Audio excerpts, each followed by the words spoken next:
I've been told by everybody up on this roof that they're all off the roof. I am on the roof of exposure 4. Got fire through the roof of the fire building in the entire rear section. Now remember, given the payday, has he been accounted for? Kate. 610B. That was the Mayday. 610B. I'm here. We got a fire. 1.5-story, single-family dwelling. Fire showing from the second floor. Give me a second alarm on this. Coming up to the top floor. I got people hanging out the top floor windows with a baby. Commercial building. A lot of fire, a lot of smoke. Go ahead and strike a third alarm on my orders on this. Got people on the front fire escape here with windows vented below them. We need somebody up there. Yeah, let them know we got a job. I'm pulling up now. Second alarm, I got a 1-story single-family frame. Heavy fire showing from the attic. So we're using all hands. We got one line stretch, fire on the 4th floor. Second line being stretched. Primary searches are underway. Hey everybody, welcome back to Old School. I'm Chief Rick Lasky along with my buddy Chief John Salka. And John, you know what, so far we've been getting some great feedback. We appreciate all the people that have been listening and downloading this. Again, share it with your friends. We said it, one of our previous shows. It's just us talking shop, having a good time like we do with you when we see at conferences. But you and I, you were just talking about. You brought something up about people in your life and your career that have had an impact on you, and I immediately started thinking of my mentors as well. And you and I actually did a show years ago, one of our command post shows, and we started talking about the people who have made a difference in our careers, our mentors. And we're going to do another show later, and I've got my Mentor Monday program coming out, the video series with Fire Engineering, but with Mentor Monday. But we start talking about the people in our lives that, and you kind of sometimes, as you're talking, you'll throw a name out there. And I was working with this guy. I had this guy for an officer, and I know the back matter. I know the stories on that and the impact those guys have had on your life and your career. And I've said it in classes with us before. You have as well. None of us have gotten where we're at without the help of other people. We, add our talents, our individual talents for all the firefighters and officers out there, but other people, especially your mentors, have helped you, whether you realize it or not, have helped you get to where you're at. And you mentioned, we went to Chief Joe D's when he does the Memorial the Symposium, and you can talk about Joey D in a little bit here in a second. That Friday night, I've said it, the Friday night before the conference, where he gets up there, and everybody gets up to the podium and tells stories. I told Joe Downey, Chief Ray's son, Joe Downey, rescue chief in the FDNY. I leaned over. I said, "Why are we not filming this?" There's none of the stories are like about stuff you can't repeat. Bad. Oh my God. And oh God, the chief. The likes of Tom Kennedy and talk about Tom. I've heard you mention Tom Kennedy umpteen times. Oh, yeah. Talk about Tom Kennedy and your life. And I mean, what I want to say first is, the word mentor. We use the word mentor, and we throw it around all the time, and it's a well recognized word now. But years ago, when we first started, 40 years ago, we really didn't use that term. There wasn't a concept of mentoring, but it was still really going on in a big way. It was really just a one-on-one relationship that people had with each other, with their officer, maybe with their junior firefighter, maybe with the officer or a senior firefighter on their shift. But you're right. I write about them. I drop names when I'm writing my article on the back page of Firehouse Magazine, and I drop names when I'm doing spiels on the lecture circuit. We're doing it here again, and I love doing it. I don't mean dropping names like a slang term, but I love mentioning the names of the people that have had a positive effect on me in my career, because it brings them right back to me. It brings them. It's like I'm sitting next to them again. And we just mentioned Tom Kennedy. Tom Kennedy was a captain of 56 truck. Can I say something real quick? Yes. When I saw him at the Joey D seminar, I don't get giddy around many people. I've told you, Charlie Pride, the big famous country singer, sitting next to me on the airplane, and Bruce Crandall, Colonel Bruce Crandall, Medal of Honor recipient from We Were Soldiers, the helicopter pilot. I have to tell you, I was a bit giddy when I saw him. I was like, it's like Field of Dreams. Yep. That's Smokey Joe Wood. That's Joe Watt. That's I was like, I felt like I had to control myself. I said, God, people are gonna look at me thinking I'm a geek. It was like royalty. But it's so true. And He would never say that. Absolutely not. Absolutely not. The good ones don't. And I just started to say Tom was the captain of 56 truck, but he was much more than that. And he went on to be a very well-known and well-respected battalion chief in the 16th Battalion, and on to be a deputy as well. Tom's retired today, and as I said, he's got a stellar career, and I can't tell you how many folks he mentored, short term, long term. Now I actually worked with Tom very little as a covering lieutenant when he was a battalion chief in the 16th Battalion. I worked with him a couple of times. I almost had a couple of run-ins with him. Let's say when he was running fires and I was in a squad and we were trying to get some work and stuff like that. But Tom Brennan was one of them. Tom Kennedy was one of those guys. We'll talk about Tom Brennan later. That he just knew what he was doing. He had a great reputation. He was in all the busy places when they were busy, and you just can't buy that. You just can't go to the fire supply store and buy 10 years of experience in a truck or a rescue or a battalion in the FDNY or any other department. And as I said, he was one of those guys that I encountered when I went north, when I went up to the Bronx and when I went up to Harlem. Years earlier, I was downtown Manhattan in 11 Truck, which we've mentioned in previous shows, on the Lower East Side of Manhattan. It was a pretty tough captain there, Ronnie Hansen. And I'm not going to call Ronnie Hansen one of my mentors. Ronnie Hansen was a pretty tough guy. I hate to say that he wasn't a well-liked guy, but he was a pretty tough guy. Let's leave it at that. And I even learned some stuff from him. And then when he left, Jack Doherty came. Jack Doherty became the captain of 11 Truck, and boy, oh boy, I could put a picture of him on a wall, and there is a picture of him on a wall at my house, a nice group shot of he as the captain. I was a firefighter at the time, and Vinnie Romeo, who was the captain of the engine at the time. And, in the Fire Command International Headquarters? Oh, yeah. But like I said, we start mentioning the names of these people, like Pete Lund, who was my lieutenant in Rescue 3, and all sorts, and even back to Mineola. I was a volunteer firefighter in Mineola, and I had some Marty Dauber. Marty Dauber was my captain in 2 Truck in the Mineola Fire Department. I can see Marty's face. I can hear Marty's voice. Salka, get on the rig. We gotta run. And I see him climbing onto the tractor of the tiller rig in Mineola, and I was jumping on the back, and all of them. And I'm not even getting into the Joe Callens who were chiefs and helped train me for promotion and broke me into the field. And Joe Callen was a pretty straight shooter. What did you like the most about him, though?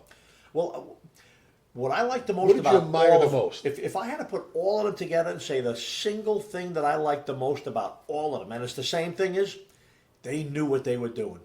They were all professionals and they knew their job. They took care of their guys. That's right. You know what? Well, and isn't knowing what you're doing, isn't being a professional, isn't being well trained, isn't that taking care of your guys too? Even guys that aren't the funniest, friendliest guys in the world, if you know that they know what they're doing, you'll follow them, you'll stay with them, you'll stick with them, you won't get hurt, for the most part. So the single factor that I would say all of my mentors had was they all knew cold what they were doing. And you mentioned Tom Brennan, and it's been a couple years now. I still haven't wrapped my arms around the fact. It's overwhelming still that honored isn't even an appropriate word, that I received the Tom Brennan Lifetime Achievement Award. And where I'm going with this is not to mention that as much as when Diane Rothschild from Fire Engineering interviewed me, and one of her questions was, how did you get into instructing? How did you get into teaching? I've mentioned this in class before with us. What got you going? And I said, I used to sit in classrooms as a young firefighter in the 80s and watch who became my mentors and idols. I would watch Jack McCaslin, Chief Jack McCaslin from Oak Lawn, Illinois, Big Mac, a decorated combat Vietnam vet Marine, should be dead for what he went through in Vietnam, a hero, okay? An incredible fireground commander, a firefighter's fire chief, like the Schwarzkopf of the fire service. I mean, and I would watch Mac, and I'd watch. First of all, his command presence was incredible. Nothing shook him. Like we talked about Jay Jonas, Chief Jay Jonas, nothing shook him. And that carries over to the next guy, Chief Eddie Enright. Eddie was the captain when I met him on 98 Engine in Chicago, where his dad and grandpa, right there, 202 East Chicago, at the base of the John Hancock building.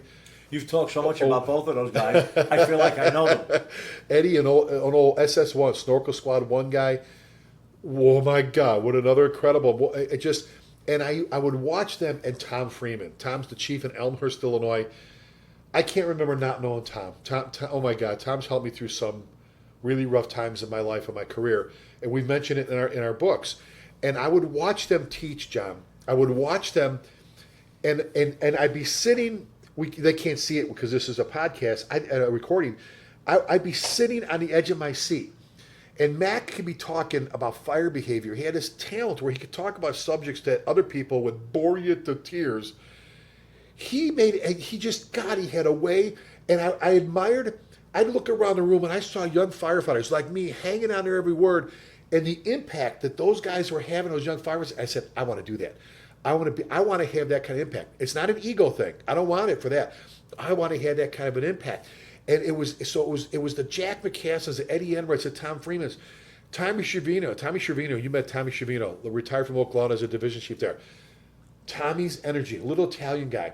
Tommy's passion for the fire service, his passion for sharing his knowledge. He's another guy I talk about that I adore. I love Tommy Schiavino. Tommy's whole My Saw story, that whole thing. Yeah. We'll talk about that later on with ownership and stuff like that. Tommy Schiavino, and then I had Ray Hoff, best man at my wedding. For Jamie and I, his wife Barb was my wife's maid of honor. Ray, the traits that they had, and I guess it all goes back to kind of what you talked about your bosses, your boss and your mentors, same is they just wanted to make a difference in firefighters' lives. They weren't in it for the glory. They could give a shit. They could give a darn about accolades and all. If you saw them, they're regular guys. Nobody's going to 11 truck to be the captain like Jack Doherty for fame. Yeah. There's no fame down there. It's a crappy old neighborhood in downtown Manhattan at the time, and that's what you're saying. And I told you this years ago at FDIC. Mac and Eddie walked in and sat in the back of my room for pride and ownership. And I said, I'm going to say the normal stuff I say. I'm going to talk about how I love them and what they've done for my career. And I got done talking about both of them, and I said, oh, by the way, just a coincidence, they're sitting right there. And they got a standing ovation. The entire group got up immediately, and they're like, now, Eddie was a soldier in Vietnam with the 1st Infantry, the big red one. So you've got two veterans that love the job. Love the job. And again, you got Tommy Schiavino, you got Ray Hoff, and all these other people in my career that I've run across that have made a difference in my life. And the one common theme on my end, John, was they just want to make a difference in people's lives. They just want to make a difference. They want to make you a better firefighter. Another thing I want to mention is, because if you're listening, it may sound like we're just talking about officers and chiefs and bosses, and we're not. Again, when I was in 11 truck on the Lower East Side, Richie Barto was the senior man. He was the chauffeur of 11 and we've truck. talked about the importance of the senior firefighter. Absolutely. When it comes, We both know that. That's around the whole country. Every fire department realizes the value of the senior man or the senior firefighter. But Richie Barto was the senior man in my company when I was working on my shift. And boy, oh boy, did I had a great attraction to him. I listened to every word he said. I had come from a pretty slow company, and I transferred into 11 truck, which was a pretty active That's company. not the guy who asked to borrow your Halligan, is it? Or is that another guy? Oh gosh, yes it is. It is. Yes, it is, and it wasn't a Halligan; it was a hook. So you lent him your hook. Oh, huh? let me tell the story now that you mentioned it. We got to add some humor into the story here once in a while, into the show. So one time we were on the Lower East Side. Again, I mentioned 11 truck. A lot of vacant buildings down there when I was there. It was a lot of fires. A lot of them were vacant buildings, but we got our experience that way. Anyway, one day we were on the upper floor of a vacant building and pulling ceilings and overhauling, and Richie was in there and I was in there. And Richie says to me, "Hey, give me a hook." I said, "What do you need, Richie? I got the hook. What do you need?" No, too many guys in here. Just pass it in. Richie, I'm not passing my hook into you. Please tell me, because of course I've been told not once but 1,000 times, don't ever give up your tool. Don't give up your tool. So just give it to me for 1 second. And I made the mistake. I handed my 6-foot hook over to Richie Barto through the doorway into the room that he was in. He takes the hook. He didn't have it for a moment, and he threw it out the back window. And How many floors? Oh, I think 4 floors. He threw it out the back window, and there went my hook out the back window. And he just looked right back at me, didn't say a word. And of course, I had to turn, tell the lieutenant I'll be right back. And but he was laughing. I had to go all the way down the stairway, out the front door. All the chiefs are out there. The fire's wrapping up. Run around the backyard, pick my hook up, come back. It was quite embarrassing. I never, ever, ever forgot it. But that was a kind of a lesson that a senior firefighter can give to a young firefighter. About not giving up your tools. It'll also explain later why you don't do that. Right. Right. And you mentioned that, and I have to say this because I remember being at a fire in Coeur d'Alene, and we're picking up and leaving, and one of our mutual aid companies was Hayden. They became Northern Lakes later, and the chief was our good friend, Chief Jeff Welch. Jeff, very sadly, passed away recently, and healthy, hardworking, great shape, non-smoker. Great guy. Ended up with cancer, and you want to talk about a mentor as a firefighter and as an officer. When I first met him at the University of Illinois Fire Service Institute, he was with the Urbana Fire Department down over near Champaign-Urbana, or Urbana-Champaign. And the first time I ever taught with him, John, in the Essentials program, the basics, right? From that point on, I always asked to be in his group. Because he's another one who I watch, and I watch the students line up and want to be around him and be in his group. And when you said about the tools, I remember we're leaving, we had a structure fire. We're picking up at it, we're standing next to our buggies. And his Halligan, his stuff, and one of his guys came over just to be nice. Hey, Chief, he goes, don't you ever touch my tool again. Because I'm like, holy cow. He's like, no. And he goes, I'll explain it to him later, Rick. And I'm like, and I didn't want to leave this show without talking about, we're talking about mentors, we're talking about people in our lives that have made a difference in our lives. And Jeff Welch, not only in my life, taught for us at FDIC for years, especially in the live burn program with Greg Fisher. What another great human being, what another great guy. And I already miss him. You were there at FDIC when he came up a couple years ago, handed me a personal 10-page letter he wrote me, and he told in his letter, he says, I just want to give this to you because I'm not going to see you again. And I'm like, and I start crying. I was like, oh my God. But at least I got to say goodbye. And even towards the end, I got to send him text messages that Sue, his wife, would read to him. But another selfless firefighter, / eventually company officer / eventually chief, that gave so much of himself to others. Just like the guys we're talking about. We talked about Lisa. Lisa up in Vaughan, Canada, one of our go-to people. You've talked about Angel from Niagara Falls, Miles, his daughter. And here's a couple female captains that we always send our female new firefighter students to them. Right. Going, you know what? You want a good mentor? It's like Angie Hughes, president of Women in Fire now. Right. Angie Hughes, captain of Baltimore County. Her husband's a captain as well. Another one, I'm like, go see Angie. You want another great role model? There's another person. They're farther down the road. They've already forged their way through it. That's right. That's right. You know what? They're another one that doesn't care. They don't want the pats. You know what? We've said it before about Tom Brennan, and I said it, that year at FDIC. He always had time for you, John. Yeah. You walked the hallway, he always had time for you. He didn't have people pushing him along and not for us. And not for us, not for Rick Lasky and John strangers Salka. in the hallway. For some guy from, like you said, Mudflat, Texas, walk up to him, he would stop and engage that young firefighter for the same 10 or 15 minutes as he would a guy that he knew for 20 years. You've heard this phrase forever about certain people that they never met a stranger. Right. He never met a firefighter that was a stranger. And Tom could be tough. Tom was a pretty tough cookie, you better believe it. He was, especially the later at night it was, He's another guy. Yeah. He's another guy. He's another guy I wish I could have worked for, but he's another guy. The impact he had. I remember when I did Pride and Ownership, the keynote, and I did FDIC, then they had me do it FDIC West.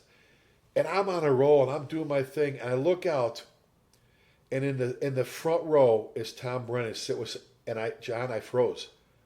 I had the tape. I froze. I looked out there and I went, holy God, Chief Tom Brennan is sitting in the front row, and I'll never forget this. I'm like, and I did. I actually froze on the stage, and I was on a roll, and he did this. You can't see this. He took his fist. He looked at me and kind of tilted his head and winked, and he pounded his heart like, you're doing it to me right here.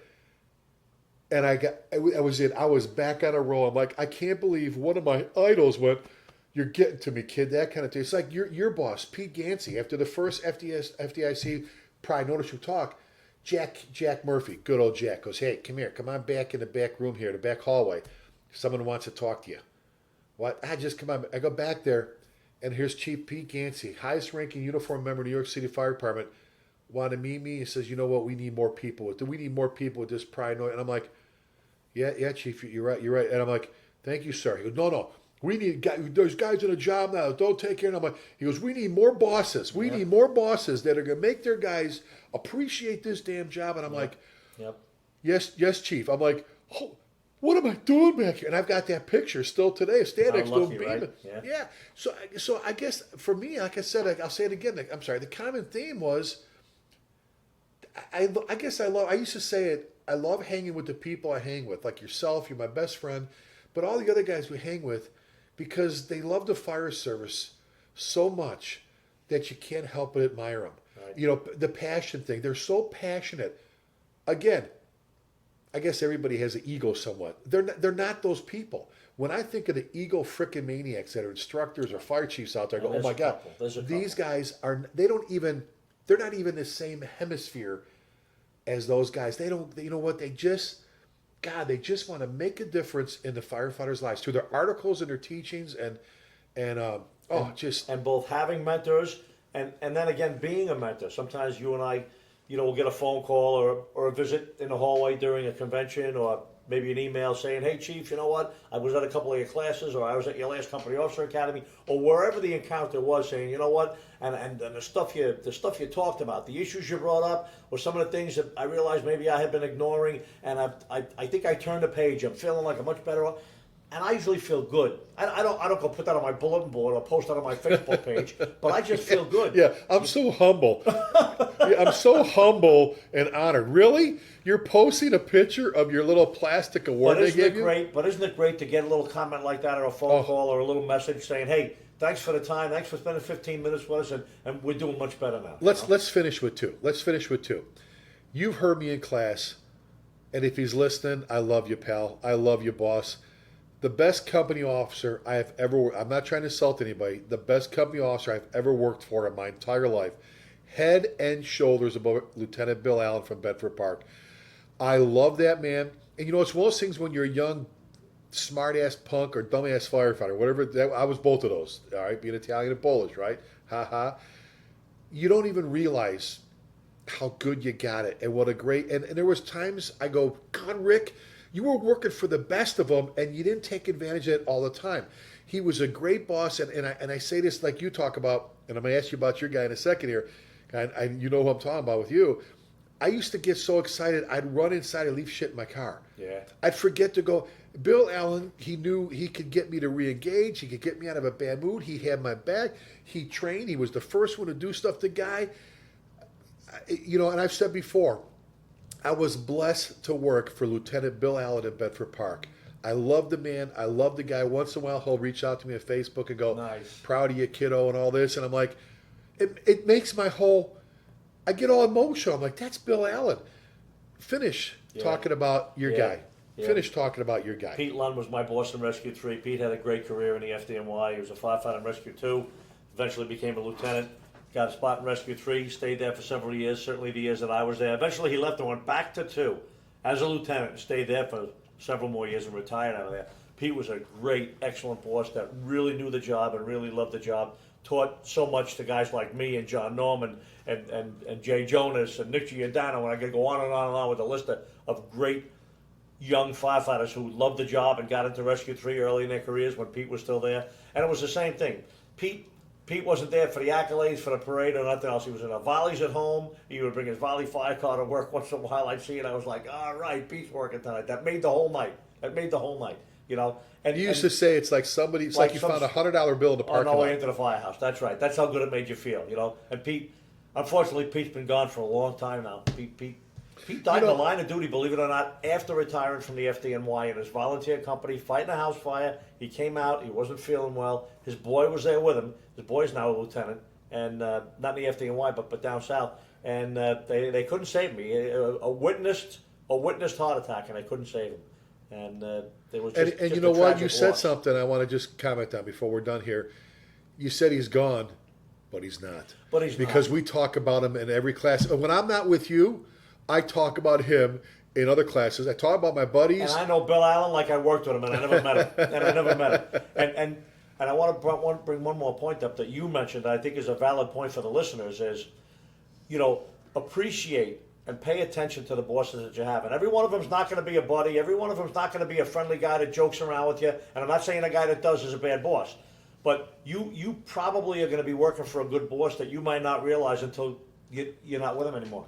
Rank lady will say, you know what? Holy cow, that guy was great. I thought he was just a tough guy and, pretty strict about the rules. Turns out he was a great boss. Boy, am I glad I was there. Sometimes it takes you a couple of years to realize that after the fact. So, you know, if you pay a little more attention to what you're doing now, you know, maybe you'll realize it before you leave or before somebody retires that you've been blessed to work with a good crew or a good senior firefighter or a good officer. Like I just said, there's not a better word. I was blessed to work with Lieutenant Bill Allen. So you know what, folks? Hey, here's just my little tidbit for you. Go out and make a difference. Go out and be the kind of officer, the mentor, the officer that you loved working for. You don't have to imitate them. Don't we talk about do it your way and all that, like is in our leadership book. We're not talking about that. We're talking about just taking those traits for them and snapping them all over yourself. Little bits and pieces to make you a better boss or a better senior firefighter. You know, go out there, make a difference in the lives of your firefighters. And like we both talked about, the consistent thing that among all the people we talked about is all they want to do is make a difference in firefighters' lives. Right. Go be that kind of firefighter, make a difference, be passionate, and you know what? Hey, it's all going to fall out into a great way. And one day you're going to look back and go, you know what? All kidding aside, I made a difference. Right. I made Absolutely. a difference. Absolutely. Well, hey, that wraps up another version of Old School. Well, yeah. Another one. You know, we give our emails all the time. I'm at chieflasky@gmail.com. I'm Chief John Salka at gmail.com. And folks, we never end any of our shows without a very important phrase, and that is never forgetting means never forgetting. Thank you. Thanks for joining us. Thanks for listening. God bless you. Be careful.